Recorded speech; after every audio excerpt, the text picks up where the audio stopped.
First time పెద్దిగాడు heroine చూసినప్పుడు, అంటే ఆడు కొండల్లో ఎక్కడో ఉంటాడు సార్. ఆడు ఫస్ట్ టైం ఒక విలేజ్లో హీరోయిన్ చూస్తాడు సార్. చూసినప్పుడు అమ్మాయిని చూసిన వెంటనే ఫ్రెండ్ గారితో అంటాడు సార్, కాటుకు అక్కర్లేని ఆ కళ్ళు, ముక్కు పొడికి అక్కర్లేని ఆ ముక్కు, అంటే అలంకరణ అక్కర్లేని అరుదైన చికిరి రాయి చికిరి.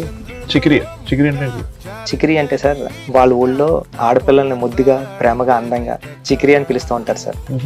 అలాంటి సిచ్యువేషన్ లో ఇప్పుడు ఒక సాంగ్ స్టార్ట్ అవుతుంది సార్. బాగుంది చికిరి వర్డ్ బాగుంది. దాంట్లో హుక్ పెడతాం. అవునా సార్?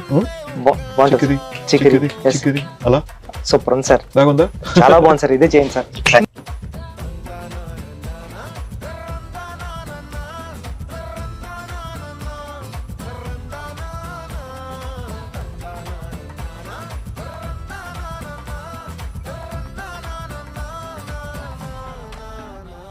నచ్చేసావే మల్లె గంప నీ అందాలే